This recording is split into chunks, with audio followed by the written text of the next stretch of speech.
All right. Good evening, everyone. I'd like to welcome everyone to a different format here of the New Claw City Council meeting for May 4th, 2020 at 7 p.m. Thank you for everyone visiting with us today. Bear with us as there's a couple people that aren't here yet, having some technical difficulties, but we are working on it. We have everyone, Mr. Mayor. Okay, thank you, sir. So with that being said, we will go to roll call with Ms. Berner, please. Okay, Mayor Lowry, Here. Councilwoman Hopkins, Here. Councilman Grimm, Here. Councilwoman Nowakowski, Here. Councilman Cobb, Here. Councilwoman Eggleston, Here. and Vice Mayor Cook. Here. 7 members present. All right, thank you very much. And this evening's invocation will be done by Chief Trustee. Father, we thank you for the day and we thank you for your many blessings. We thank you for the ability to still be able to do your city's business, Lord, and we pray that you would be in this meeting, guide us in your way, and please keep your hand upon all of our citizens, our first responders and deputies. Guide us in your way, that your will would be done. In Jesus' name, amen. Amen. Thank you, sir. And the Pledge of Allegiance, Mr. Grimm is going to hold up a flag for us to help us out there. So the timing for the pledge is hard because there's always a delay with everybody, but we'll start the pledge off. Should we Pledge stand? allegiance. If you'd like, you can. Okay. I pledge allegiance to the flag Flag of the United States of America, To to the republic which stands stands one nation, nation, under God, indivisible, with liberty, and justice for all. All right, moving on. We will drop down. We'll need action on the council meeting for 3/16/20. So move. So That was should a say motion. 4/16/20. Oh, yeah, good call. My mistake. 4/16/20.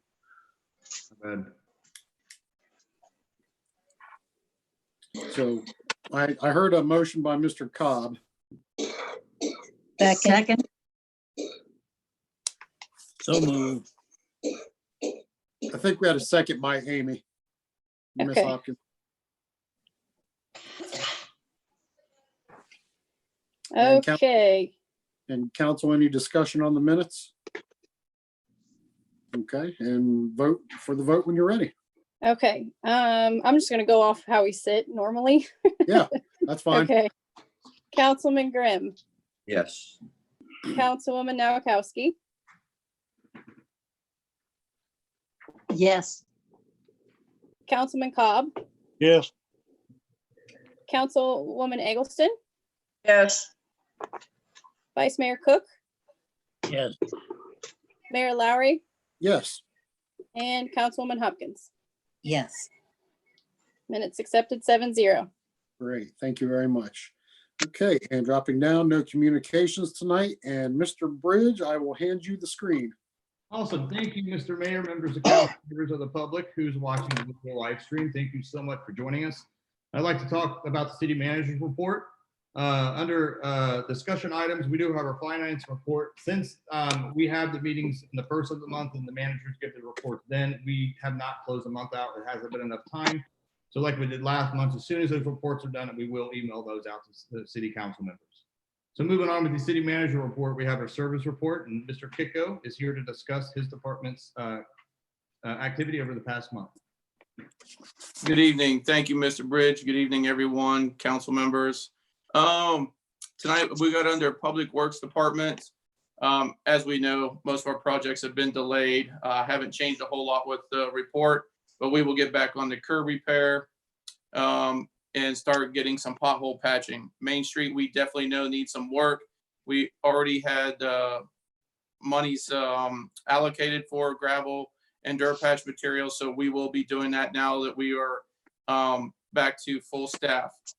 In the water department, the old site high service pump building is underway. We have gotten it demoed.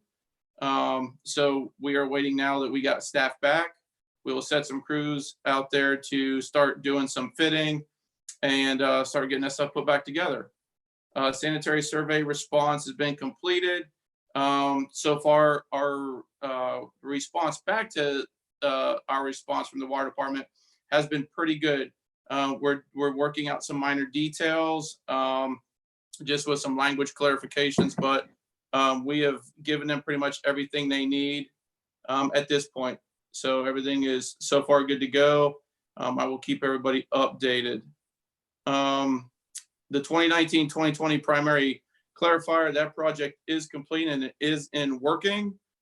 So with that being said, the influent building project and this clarifier online, and they are helping our plant out tremendously.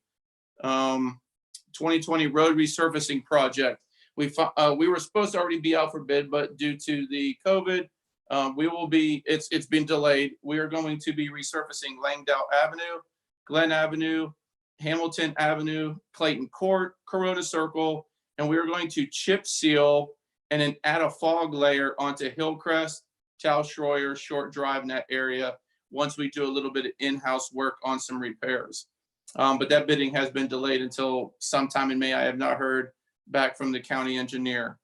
Traffic signal upgrade project has started with Banzo Construction. They have done all the underground drilling. As of now, the next thing will be getting the electrical put in, and that's still kind of up in the air right now, but they're looking probably by the end of May at this point. And the last, I don't know if I get the scroll. Hopefully everything that we got, we can get started back on and play some catch up for this summer. But that's all I have. I'll entertain any questions. I don't know if Mr. Bridge, if however want to ask, but I'm more welcome to answer any questions with this or anything else. Mr. Mayor, Sir, Mr. Kitco, Main Street in front of What a Dog. We did some serious work on that not too long ago, didn't we? Yeah, we did some mill and fill there about 3 years ago. Because it's starting to show signs of potholes developing already. Yes, we're going to be, that's part of this summer too, is we got to take some concrete out in that area and fix that area, not just the asphalt on top. Okay, thank you. You're welcome. Mr. Kitco, I just had one. I know you had mentioned, and you guys are doing it already, the curb repairs throughout the city.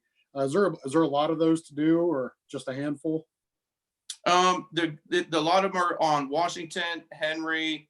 I think, I don't have the list right in front of me, but it's in those areas that we were going to be doing some road resurfacing work. Okay, thank you. Any other questions, council, for Mr. Kitco?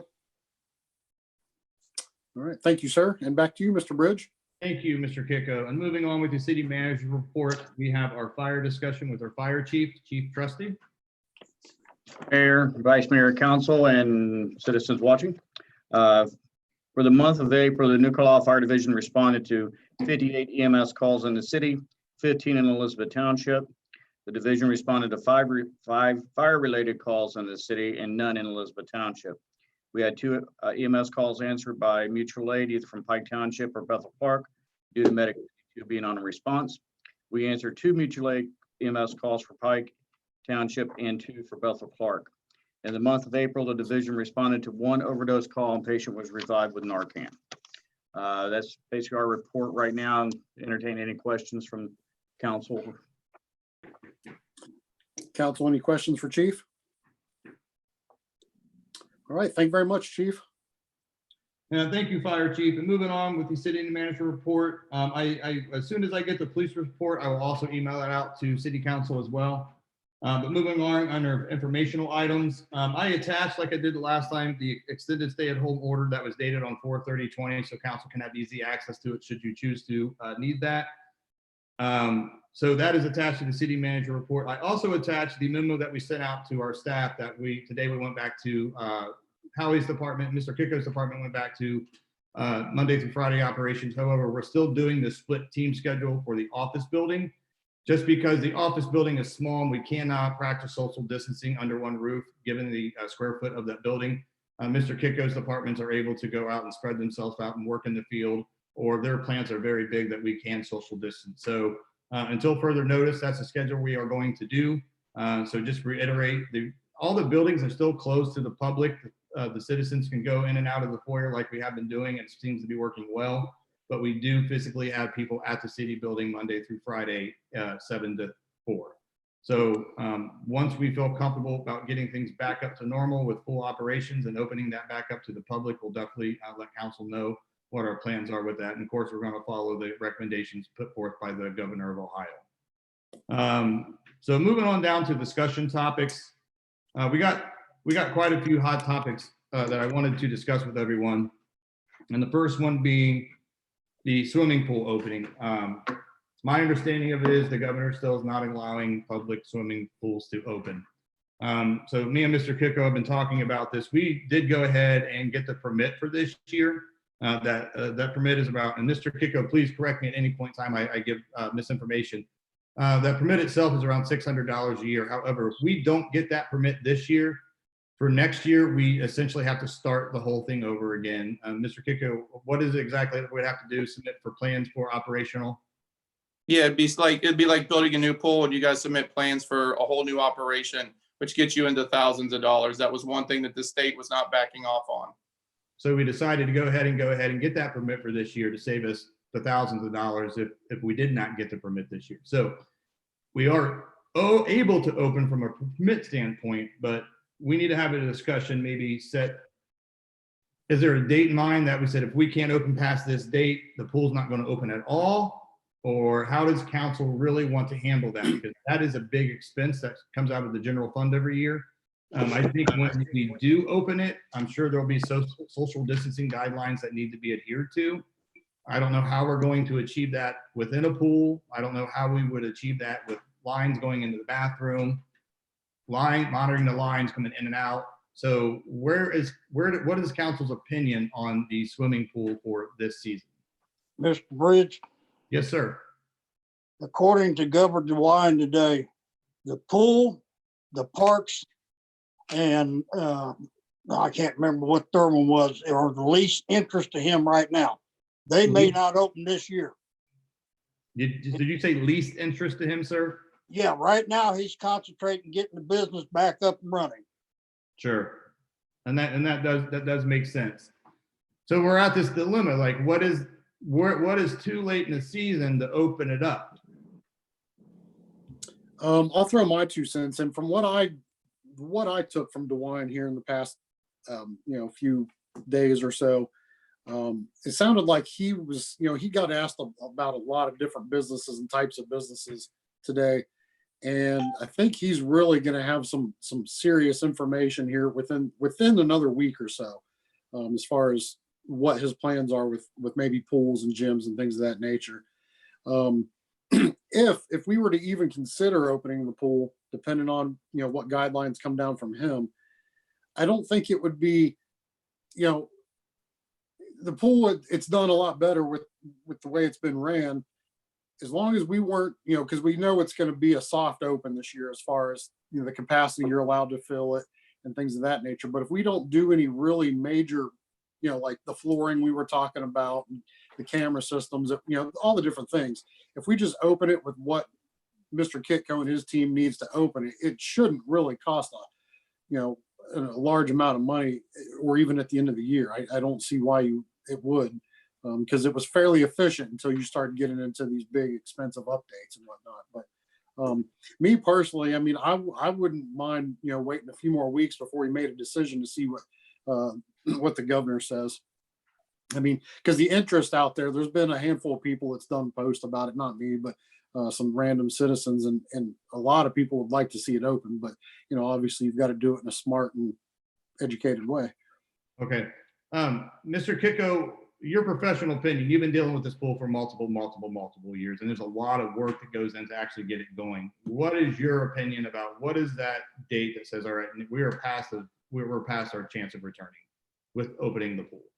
Well, we had discussed it. It would take us probably 2 weeks doing non-major work to get the pool up and running. And when I say 2 weeks, that's probably trying to fit 2 weeks in amongst the other water crews. So typically we spent about 4 weeks at the pool. With 3 people being able to be down there often, and we get assistance from the street department. Yeah,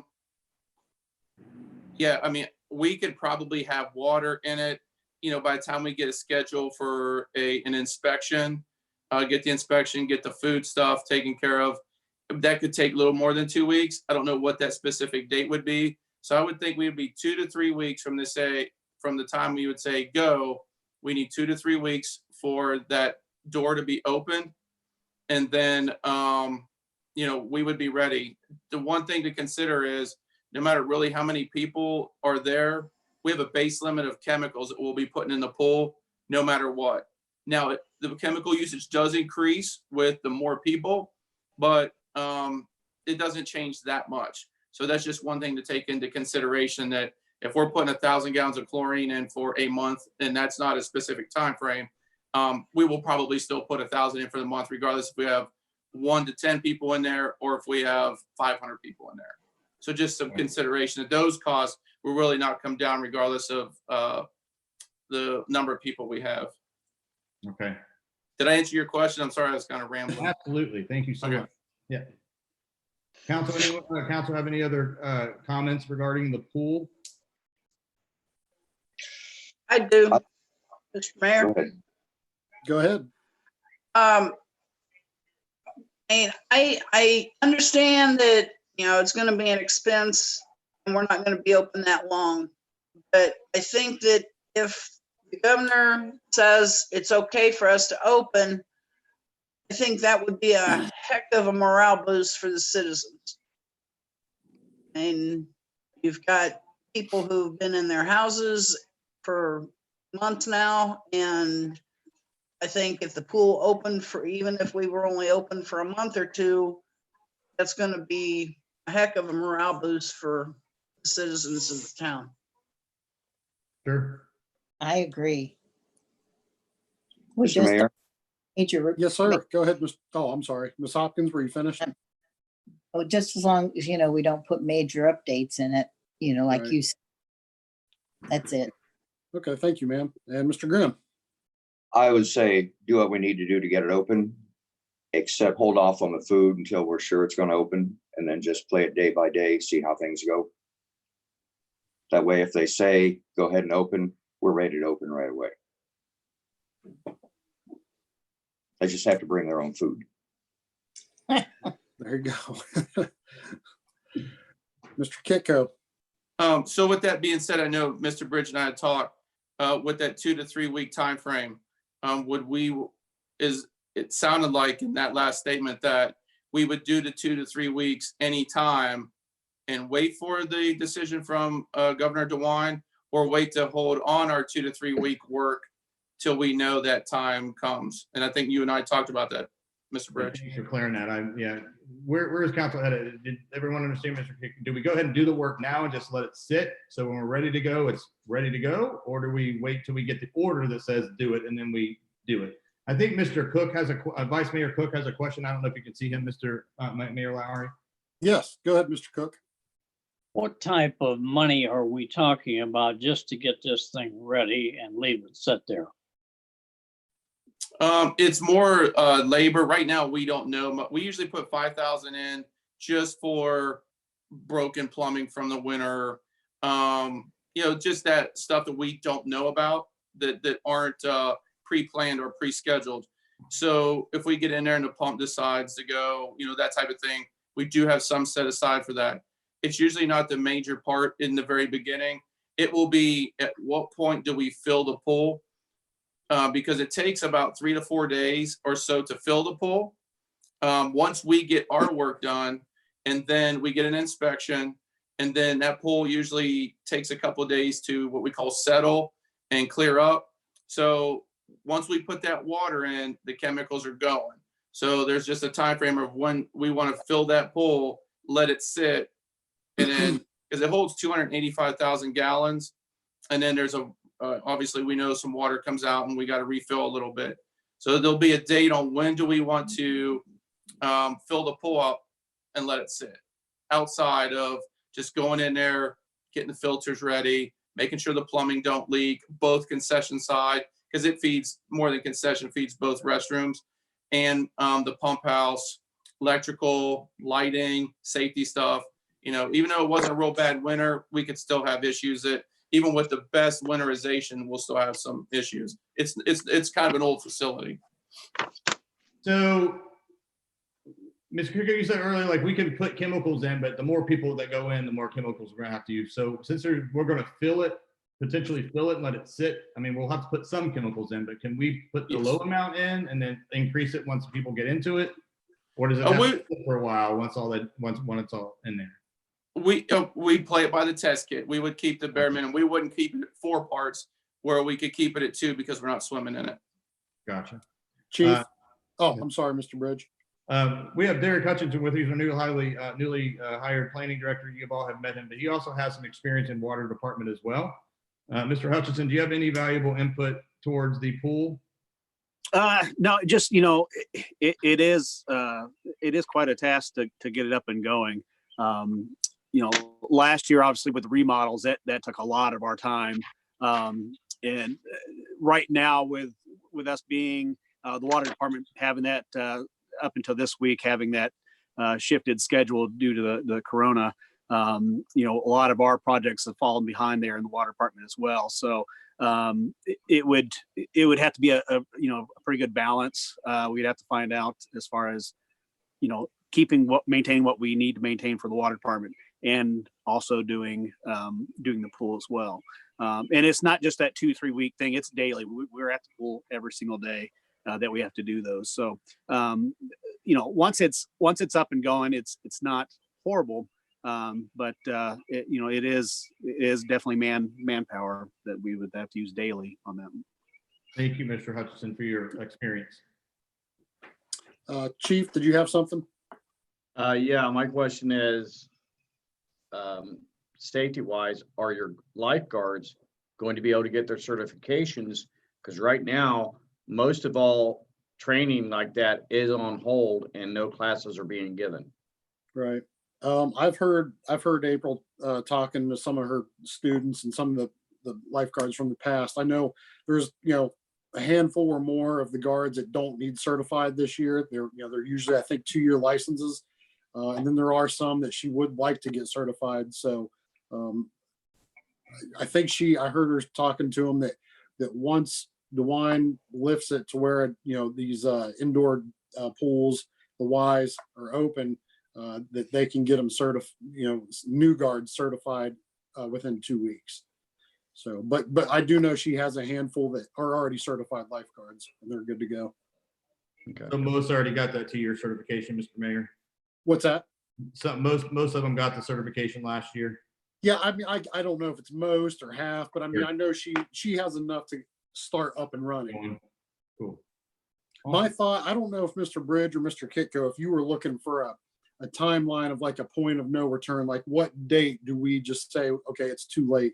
I mean, my personal thought was if, you know, if we couldn't open it by mid-June or, you know, a little bit past mid-June, me personally, I think it would be too late. But I really think from what I gathered from some of the conferences lately on TV that we should hear something, I think, within a week or two of where they're going to go.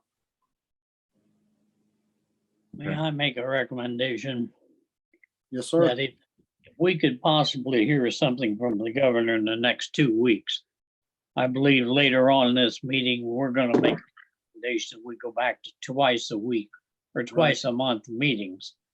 So if we go to that format, possibly with our second meeting this month, we would be able to know a little bit more of what the governor's going to do. Right. Yeah. Okay. So council, is it okay if we, and Vice Mayor Cook, so if we go back to the 2 meetings a month, and council hasn't voted on that, that's something we'll have to discuss at some point in time during this meeting. Should we just, do you think we should just hold tight for the next 2 months and then reconvene? And then maybe at that point in time, go ahead and start the work? Or do you guys want us to start filling it now for the next meeting? You My mean, feeling, go ahead, Mr. my Cook. feeling is to hold off until the next meeting, find out what the governor's going to do. And at that point, that would put us in, if Howie's talking about 2 to 3 weeks, that would throw us into probably the first weekend in June. Yeah, that Okay. would. It would. It'll be open around June, 1st of June. You're right. Okay. Is council okay with that? Yes, Yes, yes. Ms. Berner, do they need to do a motion for that, or is that something we can just go off of their? a motion to change the meetings? No, motion to wait. No, we don't, we probably don't need to do a motion. We'll No, just- I don't think We'll just we- wait for the update for the next second meeting. Yeah, I don't think so. Sure. That would fall under your day-to-day, I would think. Yeah. Okay. So is everyone, are we okay with moving to the next item for discussion, past the swimming pool? Yeah, I Yeah. think so. Council, any other questions on this topic? No. Okay, so the next item is garage sales. And right now, a couple years ago, I put a poll on Facebook and people wanted a set weekend every single year. So we decided on the 4th weekend of June. So that is, our garage sale weekend is set for June 26th. So I know that there's protocols out there that you actually can have garage sales. I know a lot of municipalities are just flat out canceling them. As long as social distancing measurements are in place and people are safe, we technically don't have to cancel that garage sale. But where is council's head at with the city officially saying, yeah, we're having the community garage sale? Or do we just say, if you want to have a garage sale, you just do it and it's not really an official city thing? Or does council want to just cancel it altogether? The city's not forcing anyone to go. No, it's, well, how we do it every year is we just put an ad in the paper that says community garage sale, city New Carlisle weekend in June 26th. What's wrong with that? Yeah. I mean, I think, yeah, I would agree. I mean, I don't see any problem with it. Everybody can use their own best judgment on whether they want to take part and go out or not. Sure. They're outside. We might include something in that announcement that people should take precautions and follow social distancing as a rule. Right. And the state has issued guidelines with the garage sale. So what we can do is we can put on Facebook or the city's website that snapshot of what the requirements are for citizens that have a garage sale. That way they have the information there. If we put it up now, it could change by then. So probably more towards June-ish, maybe second week of June, I'll start looking at if there's any updated information regarding the requirements for having a garage sale. And if it's current, we'll just post it so our citizens know, yeah, I can have the garage sale, but these conditions must be met. Yeah. And that's over a month and a half away still. So who Sure. knows what'll change by then anyway. Yeah. So right now I'm just going to note, keep on, watch for governor's orders, update the public when we have the garage sale so they know how to follow the state mandated orders. And Sounds that was good. June 24th. It's the weekend of June 26th. Let me see if I got my note. Yep, 4th week in June. 1, 2, 3, 4. Okay.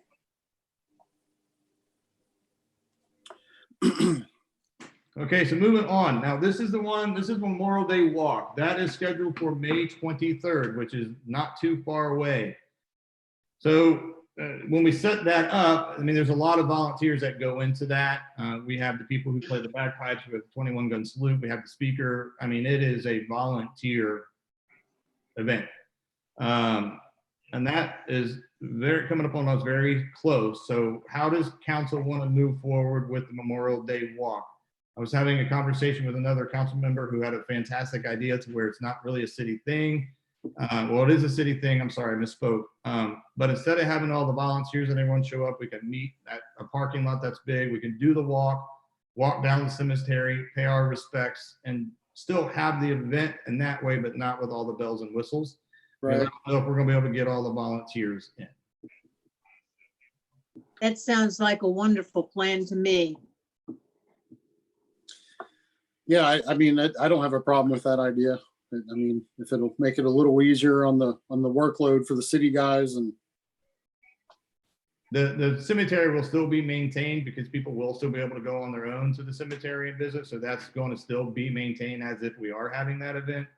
But again, the volunteers getting all those may be a little difficult. So I do like the idea of just having people just show up and do our walk and just do our respect without all the bells and whistles. I think that would probably be the best way to move forward, given the short amount of time we have before that event actually starts. So if council's okay with that, that would be fantastic. Council, any other questions? No. There you go. I think that's the best way to go. Okay, Don't even worry about asking for the volunteers, just okay. And then I'll put Welcome something to show together you and shoot it out to everyone. So we'll have some more information maybe for the next meeting. Am I okay to go on to the next topic of discussion on the city manager report? Yeah, Yep. okay. Yep. So the next thing on there is current city building. I'm gonna ask that we actually do not discuss that tonight. I am still waiting on information back from banks regarding some information if we take out a loan or not. Just basically, so the public knows, we rent our current city building and the owners are wanting to sell that city building. So we need to make a decision how we're going to move forward with that. So what I would request from council is that we have another meeting this week, potentially Wednesday or Thursday. I would prefer to be on the Thursday if I can, because that'll give me another day to get the information I need from the banks, because no one's in the office right now, so it's tough to get information up quickly. And that way we can dedicate a whole meeting to that particular topic. And hopefully I can have some more information to bring to the table. Is council okay with setting a special meeting for Wednesday or Thursday of this week? And it can be at any I'll make- time. As long as you Let guys- me look at my social calendar. Yes, Thursday's better for me than Wednesday. Thursday is better. Yeah, because I still I'm started back at the food pantry Okay. and I go Um, Wednesday. Council, does everyone else have availability for Thursday? Mr. Mayor, do you have availability for Thursday? Yeah, yeah, Thursday's fine anytime, just as long as I know a day or so ahead of time. Okay, do you guys want to have this potentially maybe at like 3 or 4 instead of 7 evening? We have a 5. I mean, time is really up to you guys. I have my granddaughters in the afternoon, so no, Okay. unless you want a 2-year-old joining the meeting. So you'd prefer it later in the evening like this or early? Yeah. Later in the evening or in the morning. Are we Okay. set for 7 PM? Is that okay for everyone? Just keep the same time? Yeah, it's fine with me. Fine. Okay, It's fine with me. okay. Ms. Berner, we only have to give 24-hour notice for this type of meeting because it's online. Can you go ahead and maybe submit a legal ad? And if we get that there Tuesday, that should be able to show up. Oh, we might have to have it Friday because of the legal advertising. I was gonna say, they're at least 24 hours. Well, And if she does it tomorrow, and we have the meeting on Thursday, that's 48 hours. It- Go ahead, go ahead. I was gonna say, if I get it to them and ask like nicely, it might be able to run on Wednesday. So how about we do this? Can we set a backup date for Friday, maybe at like 4 or 5 o'clock? I know it's a Friday, but it shouldn't take all that long, maybe no more than 20, 30 minutes. That way we can get the legal advertising in. Still have to be later in the evening. I have the grandkids Oh. till about 6. Got you. Okay. Yeah, I mean, that's fine with me if it's okay with everyone else, a backup on Friday at 7. Yep. I'm available. Okay. Okay. Dale? Yeah. Okay. Ms. Berner, can we see if we can shoot for the Thursday date if possible? Yes, so it'll be Thursday at 7 PM, special meeting to discuss, The purchase of the current city building due to the Okay. selling it? purchase of current city building. Yep, all right. Awesome. All right. All right. Okay, so moving on with the city manager report, we do have another discussion topic. It's Madison Street School. And with this packet, I put a copy of the block grant application that Mr. Kiko had submitted to Clark County. This is the community development block grant. We'd be going for the elimination of slumber blight. So this is for the actual demolition of the Madison Street School and potentially the removal of asbestos. And again, Mr. Kiko, anytime I'm giving this information, please feel free to chime in. But as we can see, we did submit that for $169,000. We did put a little bit over there. just for overages. We did get an email today from Lepi Enterprises. That is the company that we had quoted for the removal of the asbestos. When we got that first quote, that was simply just to remove the asbestos with no demolition. So that was not requiring any prevailing wage. But since we're actually demoing it, it goes into prevailing wage status. So the quote came back for the asbestos removal at $61,202, which is a little bit more significant, a little bit more than what we had budgeted for the budget, which is 40. So we are actually trying to get that covered in with this block grant. So we are still waiting to hear back information from the county. We may have to pay some of it, half of it, a portion of it. We just don't know yet until we hear back from Clark County with how they're going to move forward with that particular funding. So it is still, we're still waiting for information. As soon as we get it, we will gladly push them along to council. But this is the same program that we actually got approved for about 3 or 4 years ago to get it done, to get it removed. So we have a second chance here. So hopefully we do get approved for it, and then council takes that into consideration. Mr. Kiko, is there anything supplemental information or anything that I misspoke on to clear up for the block grant for the Madison Street School? No, you've nailed it. Well, thank you so much, sir. I appreciate that. Any questions on the removal of the Madison Street School? I know that was a council want to get that school down, so we're trying our best to get that for you guys. All right. Okay. And let's go ahead and move on with the city manager report. The next item for discussion is the fireworks show. I did put a copy of that contract in here with that. We did have a question submit to council questions regarding there's concern about that particular date. And then I know the likelihood of the city being able to go through with it and then having to pay that $3,000 refund. So I already responded to that and I said that will be a topic of discussion tonight. Council's looking to change that date. If they really put that date in there, because that's where we had time last year, but we would be discussing potentially moving that date to the fall or maybe even the winter. But right now the contract states June 27th. They are willing to change that date. It's not a very long contract, but basically the second to last paragraph states what happens if we go ahead and set the date and we have to cancel that. We have to pay 20% of the overall show. So in the state of Ohio, we can't sign an agreement with an open-ended amount. So I said, well, I got to have something in there. So it's the most we would pay is $3,000 if we should cancel that show. And that is to just reimburse them for the insurance that they had to purchase prior to us having the event. So I know I've had some discussions with the vice mayor on this about the date. The council's gonna have to decide if you guys want to go ahead and go through with the fireworks show this year.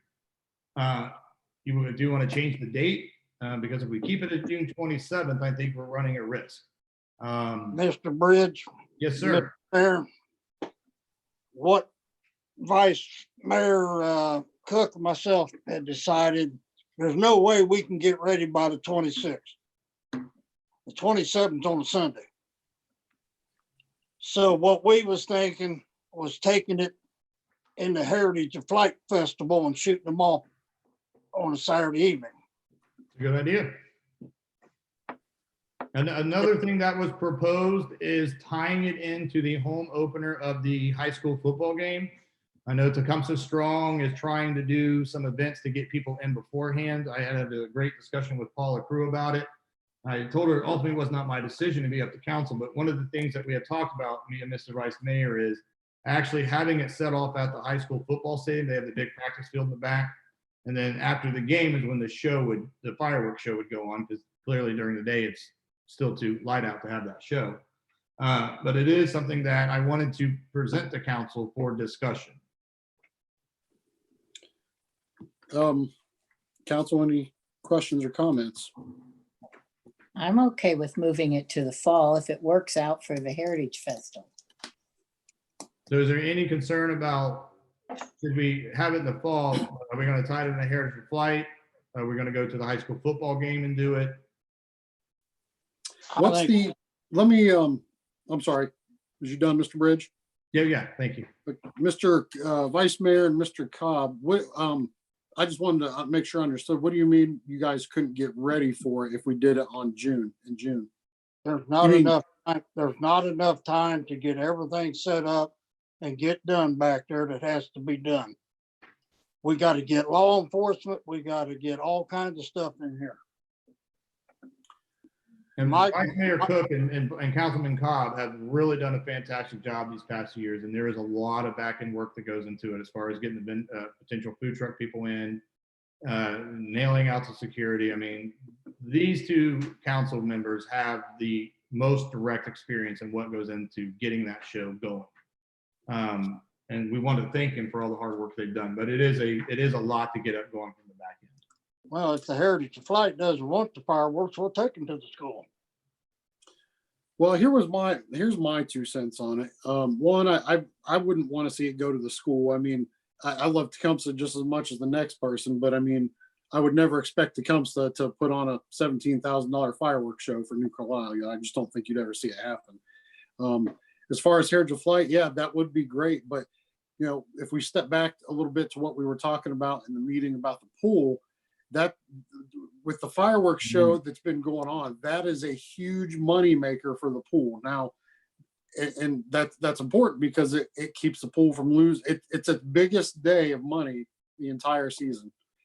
So, I mean, if it's possible to do it in the beginning of the year, I would hate to see the pool lose that revenue when we all know it's needed. So that's just my 2 cents on it. Mr. Mayor, Sir. if the city's paying for it, I don't think it should be at the school. It should be in the city. Right. I agree with you. Mr. Cook. Basically, looking at the fact that we're up in the air about the pool even being open, Right.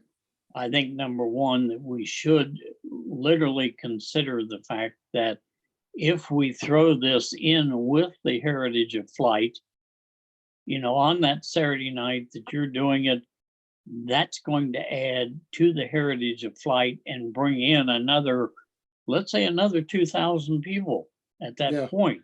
I think that's going to enhance your Heritage of Flight at that point. Cool. If you want to pencil in the June 26th date at that point, I think Mr. Cobb and I are stating that we're going to need some extra help in order to do this, and consequently, you're going to have to set your security up. If we don't go the June 26th, then the backup date would be your Heritage of Flight date.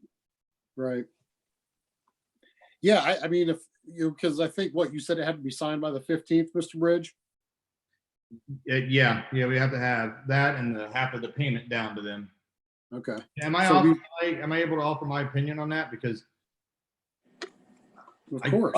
I kind of like the idea of having it with Heritage of Flight too. One, it allows us to plan a lot more. I think by October, hopefully we have a better understanding of what's going on. And, you know, the school was just an idea of potential backups. I mean, I still like the idea of the school, but I can understand where it would get kind of confusing. May I recommend that maybe we just do the backup date for Heritage of Flight date? I mean, the original date for Heritage of Flight and then the backup date for maybe the New Year's Eve? Ball drop? That's up to you guys. I'm sitting here looking, the festival's date this year will be, Friday, Saturday, Sunday, October 2nd, 3rd, and 4th this year. Unless something was to happen and we couldn't do it as far as the whole situation with the virus. But that's fine with me. If you guys want to set it as a possible backup or Chief. One of the things you need to look at from all the stats that we're looking at and what they are expecting, as far as what they're calling the second wave of this, they're expecting it in October. Yeah. Okay. Yeah, I heard the same thing. Okay. If we can't do it in October, I do like the idea of New Year's Eve.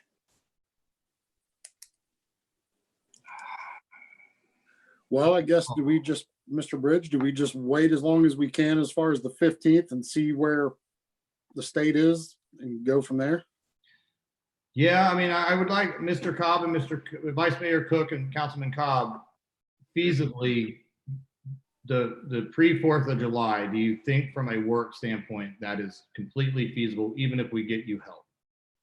I mean, there may be guidelines that we still have to do social distancing, ensure people are not close together, you know? So I don't want to make it a very strenuous and tough, more than what it normally is for you two. Well, if you take the group of people you're gonna have in Howard's parking lot, the group of people you're gonna have back there in Brubaker Drive and Old Mill or Mill Road, plus what's gonna be in the ballpark, that's quite a bit of people. It is. And to sit back and say, you gotta stay 6 foot apart, there's no way. You're gonna cut down on the size of the people you're gonna have there. I mean, I understand what the mayor's saying, excuse me. Yes, I'd like to see it done while the pool's open. But we're so far along now that it's gonna be so hard to try to put this all together for June. To get food trucks lined up, to get dumpsters, we don't know how many dumpsters we gotta get in yet, porta johns. You know, and I still gotta get with Mr. Hensley to make sure that we can still go back in there and level that area up. We have the property to shoot. But I go back and ask him if it's all right if I go back in there and level the area for the fireworks. Yeah, Mr. Hensley's a great community player when it comes to that event. Ms. Berner, do you know when the school season starts for 2021? Sorry.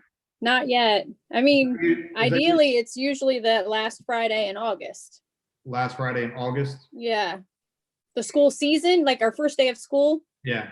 is, it'll be like that Wednesday, the third week of August, typically. And the pool's still open, and I'm not trying to put any more solutions out there or recommendations, but is it possible to maybe have a back to school fireworks show, and we set the date for like around the third week of August, and then have the backup date of the October Heritage Flight? That way we at least attempt to get the pool included into it. That's an idea. I Right. think it's August 19th is the tentative first day of First day. school. I think the teachers like go back on that Monday, the 17th, but the kids go back on the 19th. And the pool's still open until the kids go back. I was gonna say, it usually stays open until that weekend Yeah, or, yeah, But you're not sure if school's gonna open. that is. Not sure about that. That is, Yeah. you're absolutely correct. Yep. Definitely makes planning tough for things, huh? Yeah. Yeah. Well, council, it's gonna be ultimately your decision how we want to move forward. So basically, if we don't want to have it in June, then we don't have to worry about doing anything with the contract immediately. I have to get back with them with some proposed date. So maybe you guys want to just rule out the June show to begin with, and then we reevaluate this at the next meeting? But I need to have some direction with the contract, because right now it does state the 26th. I'd much rather see if we just take it to Heritage of Flight. That way, we don't have to have all the expenses there for the fireworks. Heritage Flight's gotta have the deputies there. They gotta have the porta johns on the street. We don't need anything down there on the, if we can shoot where they shoot for the New Year's Eve. All we gotta do is have American fireworks set up down there. Well, where we shoot off for the festival and the ball drop is because we don't want to pull the crowd away from Main Street. You know, if they were to shoot off down by the ball fields, it would pull everybody, because you can't see them from up by the stage and whatnot if you shoot them off down by the ball field. So what we do is we have them fire them off from Mel Swigert's place, which is like right past the bridge out of town on 571. You'd have to get his permission, which, I mean, he's usually been pretty good about letting them. Okay. Yeah, he's a But- good guy. But I'm sorry, excuse me. no, go ahead, Mr. Cobb. We've got to get with Chief Trustee to get the sheriff to sign off on this. There's another date we got to have so the sheriff can sign off. That's true. So, you know, this is why I say if we don't pick a date, it makes it rough for Chief Trustee to get in there and get this permit so we can shoot. My final 2 cents is I would love to try and keep it on the 27th because it'll make the pool financially more sound at the end of the year for the books. If at all possible, but that's just me. Mr. Mayor, we have Sir? we have to have the contract in by when? This will be, 15th. This month. May 22nd is when it will be, and that is just the 7,500. And you can put a, I'm sorry, Mr. Graham, you can put a rain date on that, correct? I know we've done it with ours in the past. Yeah. So Yeah, you have could, to take a backup date. so you could do the contract for tentatively the 27th, and then if it doesn't work because of Corona or rain or whatever it may be, or the inability to get things prepared, then set it for the backup date of, whatever we choose, whether it's festival or, some other time. Are we going to be able to lift the state of emergency before that date? We can't have the show if we're still under a state of emergency. Mr. Mayor, Sir, if it's a rain out date, they shoot the next night because they will be set up. You're right. Mr. Cobb is right. It And is. if they don't shoot by the second night, we still pay the delinquent fee. No, I think Mr. Cobb, I think that's normal. Mr. Vice Mayor Cook, didn't they say they'd be willing to do a little bit? When we talked to them on the phone, that the rain out date could be doesn't have to be the next day, given the current light of the environment.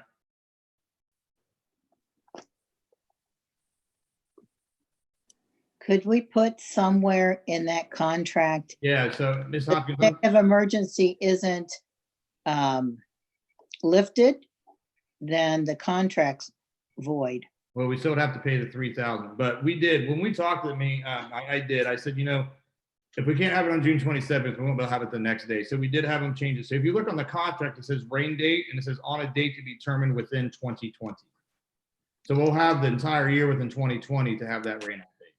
And it says weather or other cause beyond the control of display company. The governor is not under control of the display company. right? How would council like to proceed?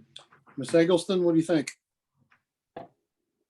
I'd like to see shoot for the 27th and then do a rain date of Heritage Flight. You go ahead, get down there and set it up then. Because it cannot be done. I would be more than happy to help you. So would I. To do it if you go for the 27th, you're on your own. That's not the point. The point is that if the American fireworks come in here and set up to shoot on the 27th, then we're going to incur additional costs for them to tear down and move it to the date in the October. They're already here on the 27th to shoot that date. So Well, they're not gonna wait until the 27th to tell us that we're still under quarantine and we can't do it. correct. So they won't have it set up. That's a good point too. So if they come up and they say, Good point. no, we're still under quarantine, you can't have a gathering before the 27th, then just move the date to the Heritage Flight. We It's will not know that easy. Why do we have to let them know by the 15th? Because they have to schedule and get all the insurance and everything going. I was wondering if we could let them know by our next meeting. That's the 18th. And by that time, we expect to hear something from the governor. And I can reach out to them and then we can discuss it again on the meeting for Wednesday or Thursday. Okay, But that is, so what was that again? So you guys want to, what did you say, Ms. Hopkins, to ask them what? I just want to make sure I'm clear. She wanted to know if they would give us an extra 3 days before we sign the contract to the 18th. Correct, Ms. Hopkins? correct. Is that what I heard? Okay, thank you. Yeah, so what we'll do is, if it's okay with council, is I'll reach out to the fireworks company tomorrow and hopefully have that information for our meeting on Wednesday or Thursday. And we probably wouldn't have the answer until the 19th because we would be meeting the night of the 18th. What do you think? Well, this is not due to May 22nd. So when's our next? Our The next council meeting is gonna be the 18th. It should be the 18th. So, I haven't voted on that yet. yeah, it should be, but you guys have not voted on it yet. Okay. We can discuss it on the meeting later on this week if she adds it. to Two the meeting. people run it. What? What do you? Okay. So basically what I'm gathering is we're just pausing the discussion on fireworks until Wednesday or Thursday, Thursday or Friday? Thursday or Friday, I'm sorry. Okay. Mr. Mayor, I have a question. Yes, sir. Is Mr. Cook saying that, or Mr. Cobb saying, I did it. Is Mr. Cobb saying that if we set it for the 27th, he's not going to help with it? That's right.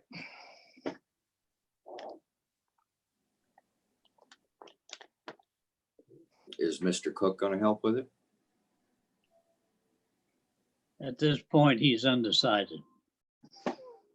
Well, you guys have done a good job anyway. You know, I'll be down, I'll be down there to, if that's the route it ends up going. I mean, I'll get down there and put the day's work in with whoever else wants to help as well. Yeah, I will too. I was trying to think if I had anything else around then, but I don't. So I would too. So there's no interest of just having that first date someday in August before school starts when the pool's still open. I mean, that still covers us giving the time for the state to figure out what they're doing, as well as checking the box of having a big pool day for the pool. And it's not so close, because I agree with Mr. Cobb. There's a lot of back end work that goes into it. So if we, again, put it out for some week when school starts, it still checks all the boxes. That seems to be the concern for all the council members. And I agree with Mr. Mayor, that is a huge revenue maker for our pool day. You know, so just maybe think of that. And then when we reconvene for the next time and talk about it, we'll have that in your guys' mind as an option. Okay.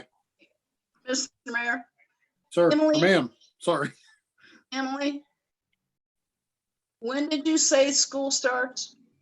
If everything goes correctly, I believe the first day of school will be that Wednesday, the 19th. Okay. I had read Indiana's proposed opening ideas or whatever to open up their state.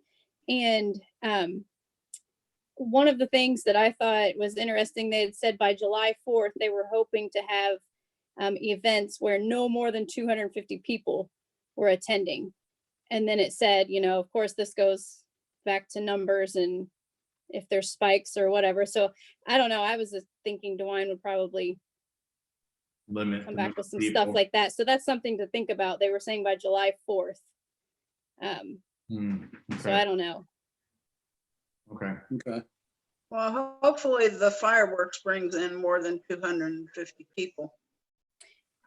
Oh, Um, yes, right. So that's what I mean, date wise, if you're looking at the end of June, There might So be. what if we did like August 22nd, which is the Saturday after school starts?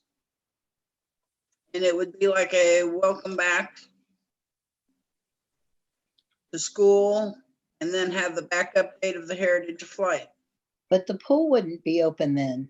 No. That's why we should probably have it the weekend, but like, I like where Miss Councilwoman Nicholson said, what's the week before, the Saturday before that, the 15th and 16th is that weekend Before? before school starts. and the football practices and stuff are over before dark sets in, right? Yes.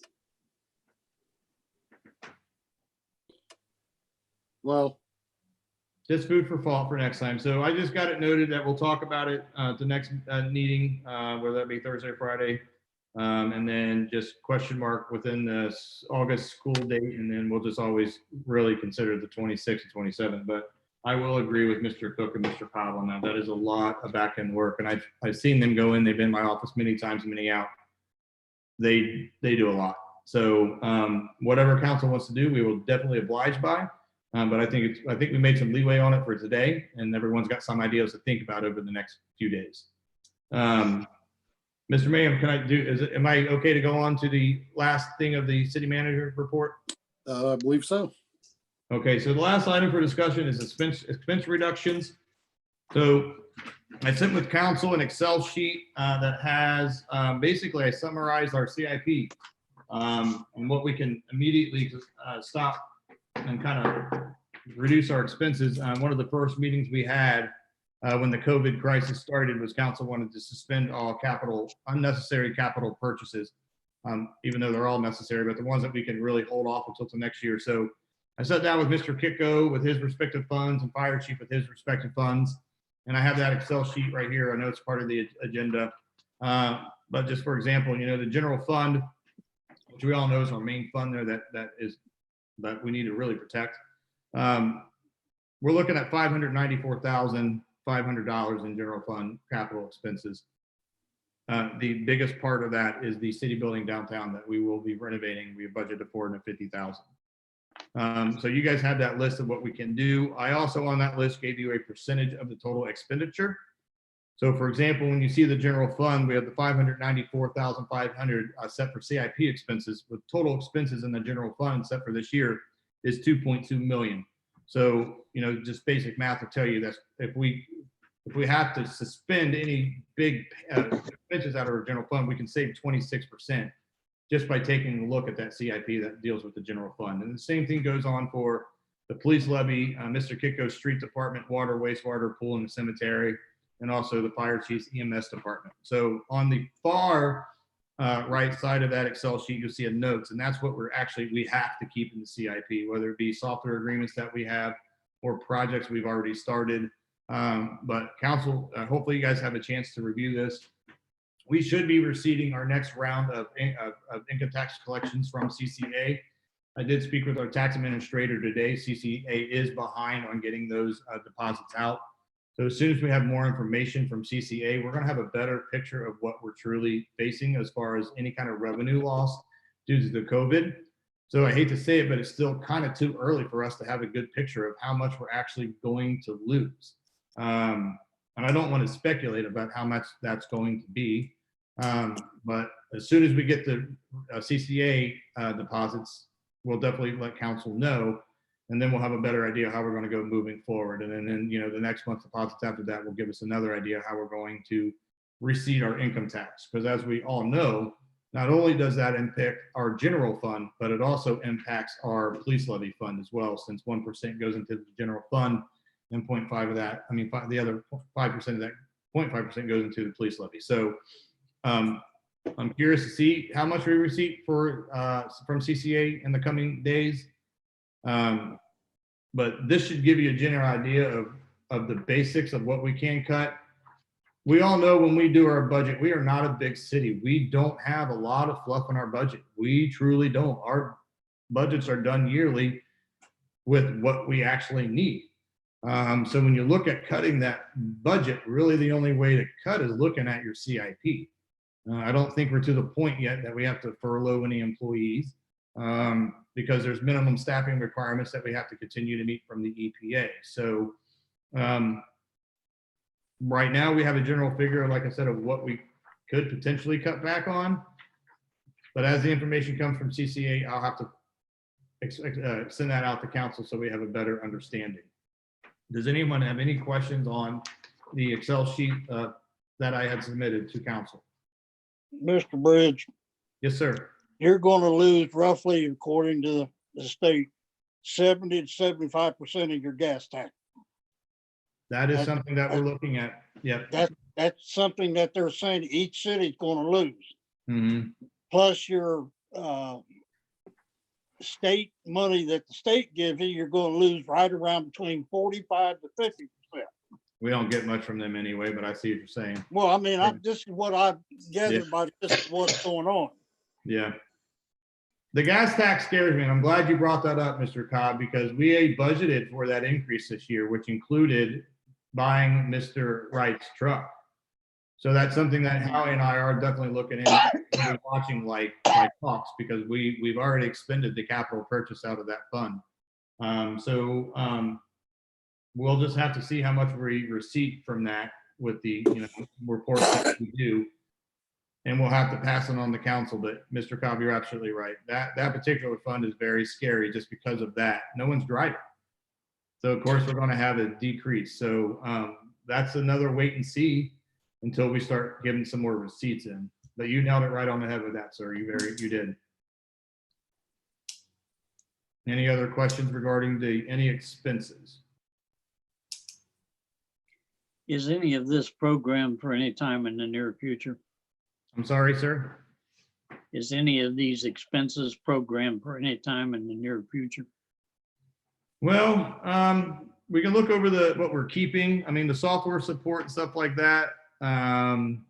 We have to keep that just because we have agreements in place that we have to abide by.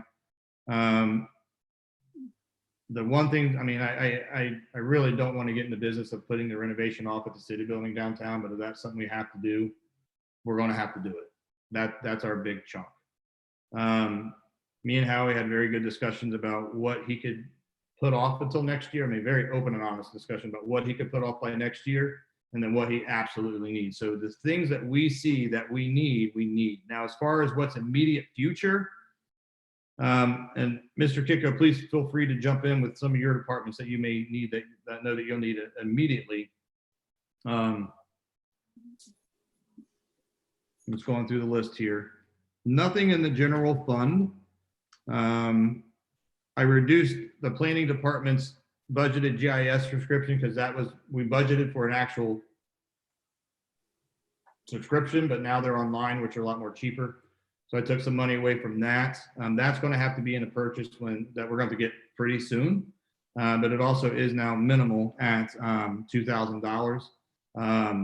Now nothing's been amended by council. So if it's 2,500, we'll still be able to get it, but that's just a recommended cut because we need that software program for various purposes that we've put off, whether it be tracking our utilities underground, doing our in-house zoning maps. I mean, it's just a very, very useful thing to have inside. There's also other programs that Mr. Hutchinson wants to buy for code enforcement purposes. So, but those are well as also cloud based. So it should be a subscription model to where it's maybe a monthly cost. But those are some of the things from the general fund that we're going to have to get relatively soon because our planning director has started. Mr. Kiko, is anything that you are going to have to get ASAP or within the relative near future that's on the keep item for you? On the list, I don't see anything. Like I said, when you and I had discussed this, these were things that had multi-year payments. So we already knew that they were going to be paying these for multi-year. So if they just don't start this year, or this amount is really small and we could space it out longer, but I don't see anything on the list right now that is that I needed to go out and I got to get anytime soon. Okay. Thank you. Fire chief, anything immediate in your view besides the things we've already involved in, such as the medic? No, not really. Like I said, we'd already looked at when we had our meeting, suspending purchasing a new staff vehicle, which we had looked at. Only other thing that we went ahead with was some of the renovation for the station that had to be done now. And some of the only thing that we're bound to by regulations is our yearly testings for the apparatus and equipment, and air packs and hose and all that stuff. Those things will have to continue. But other than that, which we were already obligated with the medic for it to be finished. But other than that, we're not looking at anything. We're basically going. Okay. One of the things I wanted to point out is when council approved the budget for this year, we approved the full repayment to the general fund because the water department was a very healthy fund. So in the extreme case that the water department, we see the drastic drop in revenue, that, the water department doesn't have to repay all that in 1 year, but there's a flip side to that. And that is we would have to reduce our general fund revenues because they ain't putting that full transfer back in. So the minimum they would have to do is the $86,625, and of course council can waive that again. But that would be their first repayment from the tower maintenance program that the general fund loaned it to. So should by chance the water department need a lifeline, that is definitely the first thing we're going to go through. Wastewater department was scheduled to end with $8,000 in the ending balance. So we take that 40,000 utility crane out. We're at 48. We had a project come through that we just recently did. We got to determine the final price on that. But the wastewater department is between the water and wastewater. The wastewater is where my immediate concern is. I don't know where Mr. Kikos has that with that. Those are his departments. But I would say that that would probably his immediate concern as well. So the utility building that we do, council said they wanted to take off the penalty and as well as a state mandated disconnect and reconnect fee. So we will have some more information here actually really soon with how much we received for the current bills. And I'll do what I did last time is give you guys a nice Excel sheet so we can track how many people didn't pay and what we're losing on fees. Because if we have another month like we did last month, we're going to have a serious discussion about putting those penalties back on and then keeping the state mandated disconnect fee off. And I say that because it maybe would encourage people to keep up on their bills, because we don't want people to get a $600, $700, $800 bill. And then once the COVID thing is gone, now they're stuck with a $800, $900 bill that has to be done on a 3 or 4 payment plan. So as the information comes, we'll definitely share with council, but I just wanted to put it in your guys' ear. We need to really watch these funds and watch how the billing is coming in. And we might have to have a tough discussion about putting that penalty back on. We won't shut them off, of course, but it may encourage someone to go ahead and pay their bill opposed to letting it go. I think right now it's kind of still too early to tell because we only have 1 month of data, solid data. So we'll see how the coming months come in, but I did want to plant it in council's ear that it may be a possibility that we'd have to come back to council and ask to put that penalty back on. Question. Yes, sir. Has anybody at the city building started calling some of these people around here trying to work out some kind of a payment plan? Well, that would be kind of hard for us to do. We've got a lot of accounts and that's not something we have historically never done. My theory on that is people know their bills are not paid. So that's something I will think about because I think we need to be a little more proactive with that. And maybe we'll get a list. I think it's going to be hard. We have one person in the water department that does that on top of her day-to-day opportunity billing. But say we have a list of 400 people that have to go on a payment plan. Well, that's going to be tough to contact all these people.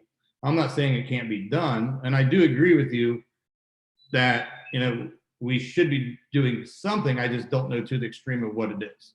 At the end of the day, people know what their balance is. They know our repayment plans. And I think we'll have a lot of people who haven't went on a repayment plan that will be going on a repayment plan for the first time. And maybe we look at it like that because our utility clerk knows the regulars that have to go on the repayment plan, yearly. So maybe we look at saying, all right, we don't recognize this name. Let's reach out to them and say, this is our codes and this is how we have to do it. All right. Yes. But it would be an undertaking. It truly would. But I understand your concern, sir. I do. You've got 30 million people in the United States right now have not received any unemployment checks. Ohio has only 15% have received an unemployment check. You True. still got several million trying to apply to get unemployment. Sure. We got to take that consideration. Well, we do, and that's why we're not shutting people off, and that's why we're allowing people not to pay the bill, and you're not charging the penalty. So As far as you wanting to come back and open that up again for a vote to change, you can't do it for 90 days.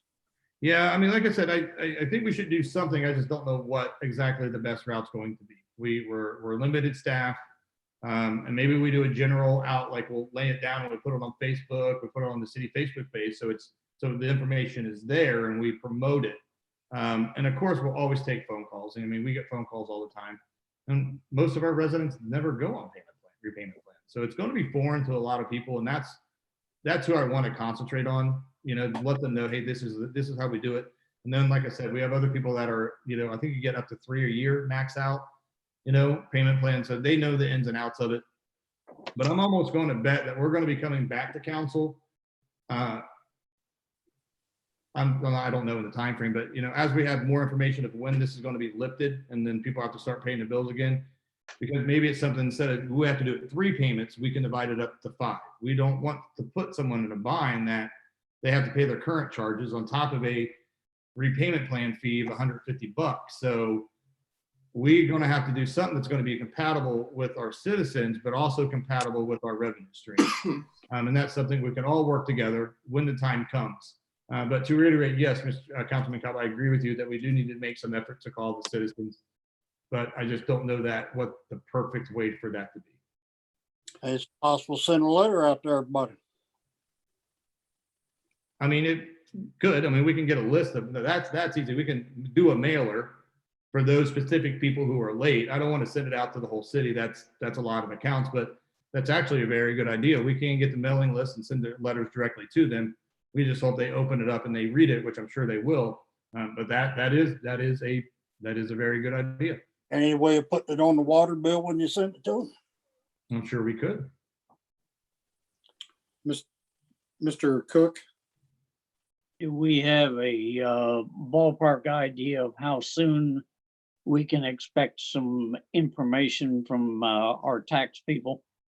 I talked to Vicky today, and they said they're going to give us some information in the next couple of days, but it's not going to be all the information, and then we don't have a date when they're going to give us all the information. They are short-staffed like us. A lot of people working from home, so we will have some information, but to have a solid date, I don't know yet. And then once I know, I'll definitely send an email out to council. But it's a piece of information that we definitely need to help gauge to help forecast what we have coming up in the next couple of months. Could we assume that by, let's say, the 18th, that we might have enough information to talk intelligently? Well, I would like to say that. I don't want to pigeonhole us into a date. I mean, usually I will bring forth what we have at that point in time. that's all you Well, can I do. would like to make a motion that we should go back to the twice a month meeting and make our next meeting the 18th in order to possibly work with a little bit more information in what we've got. Second. I like that. Thank you. You get that, Ms. Berner? Yeah, And I don't want to interrupt, but is that just to go back to the regular 2 meetings, or is that including the 6 o'clock work session before the 7 p.m. council meeting? If you so want the work session included, since we're doing the time frame, my only concern is how long is this iPad going to last? Plug it in, I guess, and let it be charged in.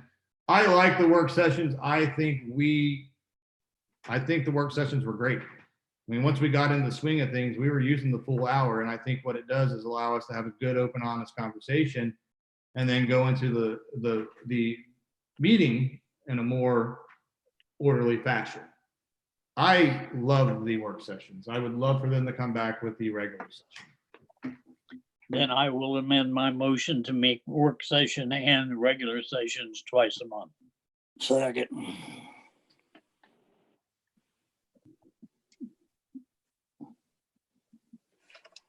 okay. Any other discussion, council, on the motion? Okay, whenever you're ready, Ms. Berner. Okay, so we'll vote on the amendment to add the work session. The second was Councilman Cobb, correct? I can't see Right. him on my screen. Right. Correct. Okay, Well, I'm looking All right. right at Emily, if you swipe your screen, you'll see people. okay. Okay, so let's see here. Ms. Trying to Berner. think where you guys all sit in there. I'm for it. Councilwoman Eggleston, Yes. Vice Mayor Cook, Yes. Mayor Lowry, Yes, Councilwoman Hopkins, Yes. Councilman Grimm, Yes. Councilwoman Noakowski, Yes. Councilman Cobb. yep, All right, that amendment is accepted 7-0, so we will vote having 2 meetings per month along with our work sessions.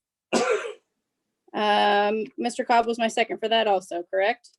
correct. Yep. Okay, Councilwoman Eggleston, Yes. Vice Mayor Cook, Yes. Mayor Lowry, Yes. Councilwoman Hopkins, Yes. Councilman Grimm, Yes. Councilwoman Noakowski, Yes. Councilman Cobb. Yes. That motion's accepted 7-0. All right. Thank you very much. And Mr. Bridge, back to you if you've got anything else. That is the end of the city manager report. I'd be happy to entertain any questions. Mr. Mayor, Sir, can I ask a question as the city manager? you sure can. Mr. Bridge, Yes, sir. what is the possibility of going into the city, the new city building and doing just a downstairs floor right now? That would be difficult, because it's not gonna give us any more space. It'd actually be probably a little less space than what we have now. And then once we actually move over there, any renovation we do after that would have to be voter approved. Well, what So, if we do go and buy the old city building, our current one, the current one, okay, can't we split them up temporarily in there and just move it this slowly until we can start recuperating funds back in? if you're comfortable with your voters approving a renovation to a city building, those usually don't pass. So I think that we're setting it up. You know, I mean, it's with the new city building downtown, I think push comes to shove, we just have to put it off for the year. I really don't think that that should be the way we go. I mean, Well, it's I'm saying if we took 1 year, done the downstairs till we get out of this pandemic. Mhm. I would make the suggestion that we just hold off. I don't want to do the half of it and then have to go back and do the other half. I'd rather just get it all in one swing. I like where your head's at with saving the money. I just don't think it's going to be a project that would gain much steam after we've done the first floor. And then two, I don't like the idea of having split operations, because who we're going to house under that building, I mean, we have to be there, and it's usually our finance department. Mr. Kiko's office is out of there, our planning's out of there, and we would not be in any better shape than what we have now. But ultimately, that is completely up to city council. You guys can, you know. Well, what I'm looking at, I'm just wondering if we dump the 450,000 into that building. Am I in the ballpark? That's what we have budgeted out for it, but you Okay. know, Let's say we do that, renovate that whole entire building. This thing all of a sudden goes away, this pandemic. All of a sudden, we got a shortfall in taxes because people haven't been able to pay their taxes for being out of work. Will that not kill the city? It's still too early to tell that. I don't want to speculate. I mean, those are pretty big speculations. I mean, it is a possibility, but like I said, it's still too early to tell with our revenue what's going to happen. And you know, we have a lot of we have restaurant workers, but we also have a lot of people that leave New Carlisle to go to work. You know, so until we know with the CCA stuff what's going on, you know, maybe that's a discussion that we have in a month. To be honest with you, when we have a better idea of hold on, I lost my train of thought. We'll have a better idea of how much we're going to receipt, and then have a better idea of how we can use those funds to best mess that city building. I do, like I said, like where your head's at, but until we have a better idea of what exactly we're going to lose on the revenue side of things, I think it's a little premature to have that, at least a vote done. We can always talk about it, but to have. Well, I mean, I'm just concerned down the road. Oh, me and you both. And you've had some great ideas today, Mr. Cobb, so please keep it up. I mean, I like where your head's at. That's because I'd rather do that project in one swipe. I really would. For Excuse me. purposes. Yes, sorry, ma'am. I'm gonna need to be excused. Okay. And, okay. Will Thank you you. be back? No, Okay, I'm not feeling well. Sure. no problem. Feel better. Thank you. Let I me see if mean- I can get you out, Amy. I mean, Councilman Hopkins, I'm sorry. There we go. Did she go? I'm just wanting to look at the long Long haul. term, sure. I'm I not agree trying to with be you. a pain in the butt. No, not at all. Like I said, I think once we have more idea of what we're going to lose and we'll get maybe do some forecasting off our revenue losses from CCA, then I think we have that discussion once we have that in front of us. Right now, I think it's just a little too premature to have the talk. I mean, I don't want to jump in and take that money from Twin Creeks and put it somewhere to use unless we have to. And I don't want to spend a lot of the budget. And Yeah. then we got to turn around after this thing's over and then worry about where money's coming from. Yeah, I mean, I get you. The money in the Twin Creeks was the settlement from the lawsuit that we negotiated, and we got the lump sum payment back to the city. And that was going to be used to just pay off our bond debt from it, that we can refinance actually November 2020. So, which we can, we did not anticipate the current city building being sold by the others. Now, it has always been a topic of council once we move into that building downtown to turn our current city building into a substation, which is a great idea. It is, so we're just, the way I look at it a little bit is, all right, we have this just come up a little bit sooner than what we thought, even though we were going to do it down the road anyway. We still carried over a lot of money for us. With what we all budgeted, we still are projected to carry over like $800,000. So we have done a good job over these past 3-5 years of being super fiscally conservative to save what we had. If this was 5 years ago and we ended the year with $400,000, yeah, we'd completely have a different approach to it. But just to reiterate, I just recommend that we wait until we have a better idea with CCA, what's going on. Let us do our revenue forecasting, and then we'll come back to council, and then you guys can make that decision once we have a lot more streamlined and accurate information. Well, my next question here, Yes, sir. would it not be fair to temporarily hold on all non-essential expenditures? No, we've been doing that since it started, sir. We've been practicing that since the COVID crisis started. So we've had how much we've reduced the ink, the paper, all the miscellaneous stuff that we can get by without getting. But I just want to reiterate to council and the staff, we all know our budget's tight as it is. Even though we carry over these balances, we still only budget for our needs and not really our wants. So we cut back what we could. So when you see what's left in our budget, it's really just the stuff that we do need to get by. But we have stopped, saying, hey, if you can, hold off on how much you're printing and, how much ink you're using, because that stuff adds up real quick. It truly does. Well, I'm just, like I say, I'm looking at the long haul. Sure. I'm afraid this is, like Chief Trustee said, we may get through some of the summer and it's going to come back and bite us again in October. Yeah, I really hope the federal government, they look at the CARES Act again and they do a part 2 or part 3 or whatever they end up doing with it. And there's actually money that's coming directly to local governments. We are not big enough to get funds come directly to us. There's only a few cities that are like 500,000 or more. That's a huge population, so, and now it's left up to the state to disperse those funds. I really hope the federal government passes something that we get something directly right to us. We are supposed to get our BWC refund back. That's usually around $30,000 a year.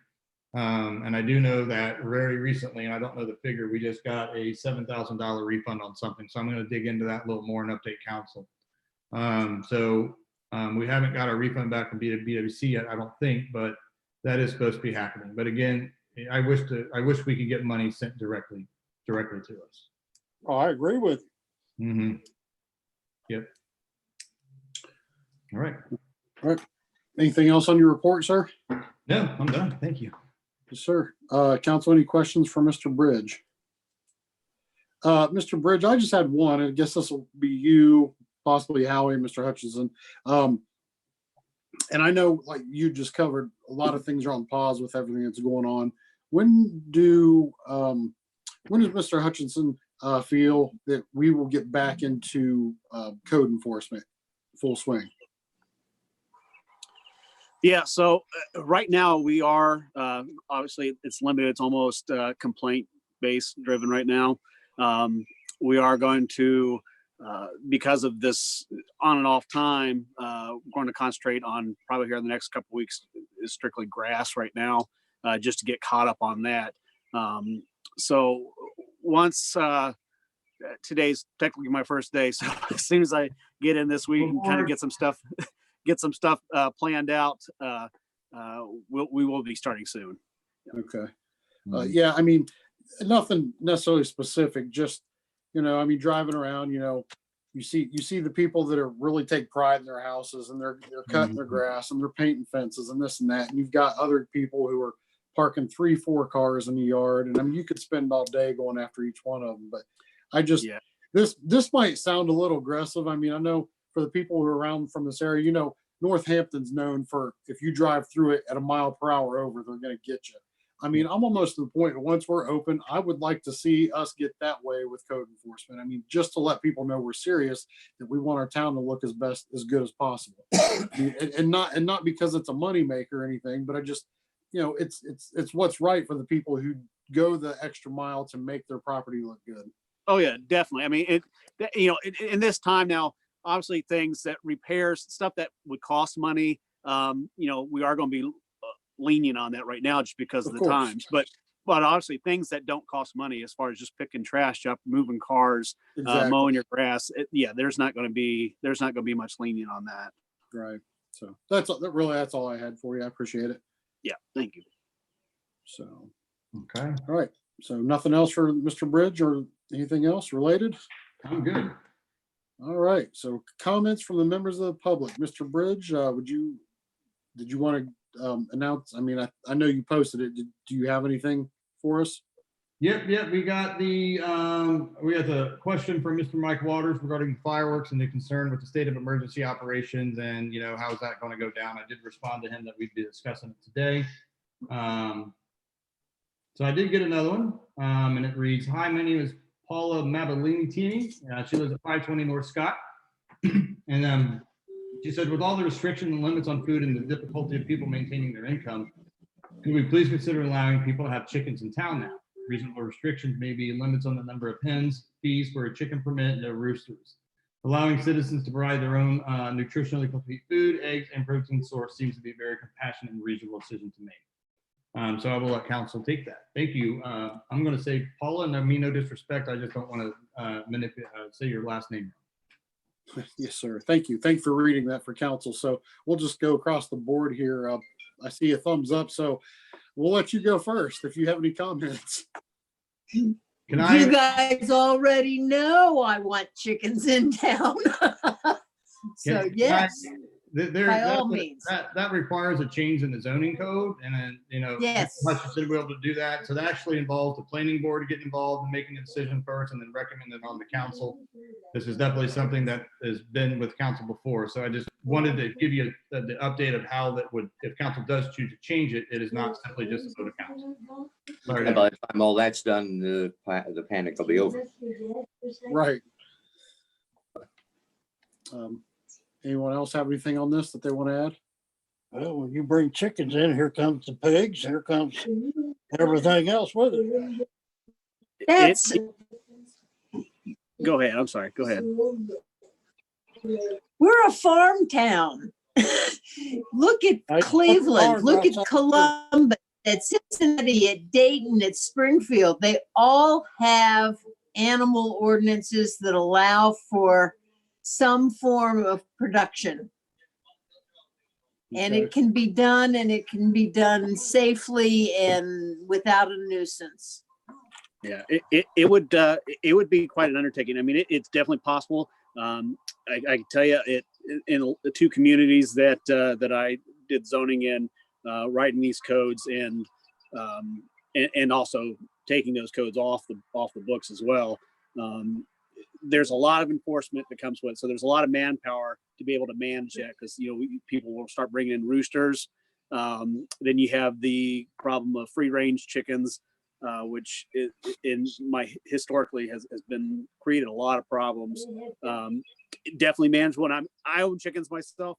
I'm out here on a farm though, but I have no problem with chickens. But there's a lot of legwork, but it is possible. Definitely possible. My 2 cents on it is, I don't see how it would be possible. With all the efforts that we put into just trying to keep people's dogs in their own yard and not barking all night, or cats going in other people's yards.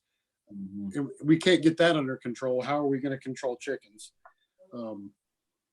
Mr. Bridge, I know me and you talked about it one time in your office, and we called up a farmer who's raised them, and I mean, he talked about the prices of what it would cost to raise a chicken for eggs and things of that nature. It just, I think people live in a city because they don't want to live on a farm. They live in a city because they like a small yard and they like a quiet area. They don't have animals and things, but I don't see how it could be done where it wouldn't be a nuisance to neighbors or rodents coming in to kill them and take them away or whatever it may be. But that's just my 2 cents. Yeah, it is tough. Just speaking out of experience, it is tough to enforce. And I've written codes for chickens in municipalities. They have to be completely contained, completely fenced top, bottom. But you're always going to have, not everyone's going to want the chicken. So even if this is something that would pass and go on the books, I mean, you're going to have people complaining about smells. You're going to have chickens are loud. People don't like roosters because they crow in the morning, but I have 16 chickens out right now, and they're very loud. So there's a lot that we'd have to definitely look into before bringing something like that forward. Okay. And maybe that moving forward, I used to be adamantly against it, but I've been going to the food summits with Councilman Eggleston Nowakowski, and I'm a 50-50 because as a food source, it makes sense. From a planning and zoning standpoint, it's a nightmare. So maybe we look at it down the road, and maybe we don't have it. I don't know. Maybe go with Councilman Eggleston Nowakowski and maybe look at the land they're getting from the school that they're doing. And we have a community area maybe, but then there's a bunch of residents around there. I'm sure council can come together and figure out what's best for the city and their citizens. But challenges on both sides. There are. Council, any other questions or comments on this topic? All right, Mr. Bridge, any other emails? Let me refresh here. I got nothing. So. All right. Well, thank you very much. And thank you to those who sent in questions. We appreciate it. May I ask a question for future meetings like this? When we have people address the council, we ask them for their name and their address, and I would like to see that included in the minutes. You tell us your name, your address, so that we have a way that we can potentially reach the person. What I can do is because these are email, I can forward it to Emily so she have a copy of it. And then maybe Emily can just put the email with the minutes. I don't know how she would do that. And I don't know that I want the email. I want to know live.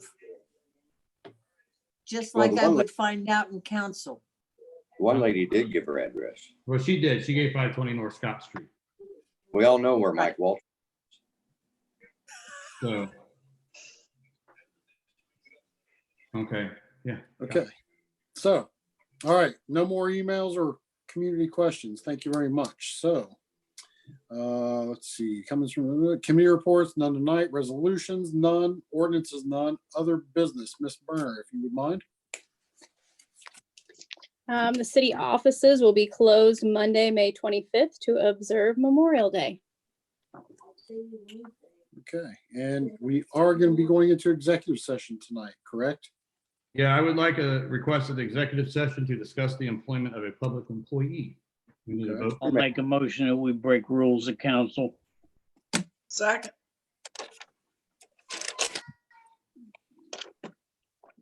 Your second was by Ms. Eggleston. Eggleston, Cook was the first. Correct. Yes. Okay.